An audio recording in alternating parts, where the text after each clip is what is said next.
On my hike out into the mountains, I started to notice these small little red flowers similar to small roses popping up everywhere. They were deep red, almost oxblood, and they seemed to grow on everything around the forest. I'd never seen these flowers here before. I know a few things about plants, but they seemed strange, out of place. They appeared to be growing out of anything and everything like a mold or fungus. I tried to put the out-of-place flowers into the back of my mind, but once I noticed them, I saw them everywhere. The whole trek in was littered with them, and before I knew it, I was completely focused on figuring out what they were and the whole mystery behind them. Normally I would have looked it up on my phone, but I didn't have a signal and just had to grab one off a tree and save it and get a better look at it when I got back to the real world. I got to the place I usually camped at and set up for the night and settled in. The next day was supposed to be nice and I could go out and search for clues the next day. The following morning when I woke up, the smell of fresh-cut roses filled my tent. It was overwhelming, but not like a bad perfume. It smelled like dozens upon dozens of roses all around. Even my hands were smothered in the scent. The overwhelming scent immediately captured my attention upon waking, that it took me a moment to get out of my tent.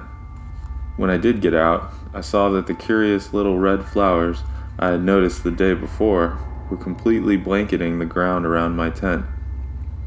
A carpet of maroon petals surrounded me. I wasn't sure how to exit the tent. Should I step on them, I thought to myself. I closed my eyes and took a deep breath. I centered myself and focused, opening my eyes fresh to clearly think about what was going on. I'm not a stranger to weird, unexplained phenomenon. I am a monster reaper after all, but this was not the typical phenomena I dealt with. This felt more like something a magic warden should be dealing with. I felt marked or singled out by the flowers around my tent, and didn't trust my experience with magic and paranormal to know what it all meant. I struggled to find a meaning for it, but didn't have anything to build on. It was then that I noticed a trail of red flowers heading down off into the forest. It didn't feel like a great idea, but I had to follow the trail. I kind of laughed at myself at how easily it would be to trap me. I am almost incapable of resisting my curiosity. I grabbed my handgun and a pack with a day's worth of supplies in it and started off down the trail of flowers. It was easy to follow. The red really stood out against the barren wintered forest landscape. Like running lights in the dark, they guided me deeper into the unknown, hopefully towards some sort of answer. It seemed to be never-ending. I followed along the trail for hours. Each time I wanted to turn back or give up, I would tell myself that the end could be just around the corner, just a little farther, and to give up when I was so close would haunt me. It kept going for another hour before I decided to take a break and have a snack. I noticed that the smell of the roses was completely gone. I smelled my hands again, but nothing. The scent was localized back at my camp. I leaned in close to one of the maroon flowers and gave it a whiff. They smelled of nothing. Not roses, not bad, just nothing, like smelling water. It only confused me more. After another half hour or so, it seemed that the trail was finally reaching an end. I could see a large crop of them gathered ahead in a giant pile in what looked like a small clearing. I walked a little faster, anxious to finally be at the end of the journey. The clearing was a small oval. It looked as if the forest had naturally avoided growing around this circle.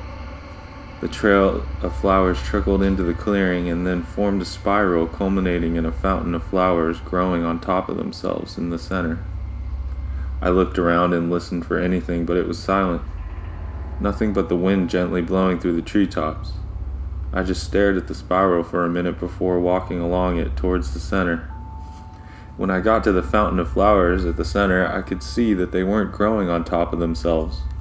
Rather, they were growing on top of a group of rocks, shielding what looked like an entrance to an underground cave or maybe an animal den. I drew my weapon and cautiously looked deeper into the darkness under the curtain of flowers. I gave a short whistle into the cave and a slight echo came back at me. It was much deeper than it looked from the small opening. As I stared into the darkness, contemplating the cave's connection to the flowers, a whistle came up from the tunnel towards me. I pulled back, letting the blanket of flowers drape back over the opening. The whistle was similar to mine. Whatever was in there had mimicked me and I assumed was watching me from behind the shadows. I slowly backed away, pointing my gun at the hidden entrance. The forest was still quiet and my footsteps were all I could hear as I backed up the trail I had followed from my campsite. As soon as I got a good 30 yards from the fountain of flowers and was back on the trail, I marked the spot on my GPS so I could come back, then turned and hurried down the path to my campsite.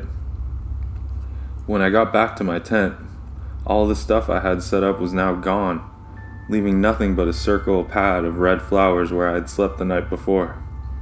I had to make my way out of the forest. All I had left were the supplies in my pack and wasn't going to be enough to make it through the winter night without a tent and a sleeping bag. The sun was going to set in a few hours. I grabbed another handful of the red flowers and put them in my bag before making my way back to my car. Right before I got into my car, I looked back at the trailhead when I swear I heard the whistle again. Another mimic of the whistle I had hurled into the cave. Whatever inhabited that cave was taunting me. It had followed me. I wanted to grab my gun and run back into the forest to settle the situation, but I reeled in my impulsive response and got back into the car to head home. I'd be back.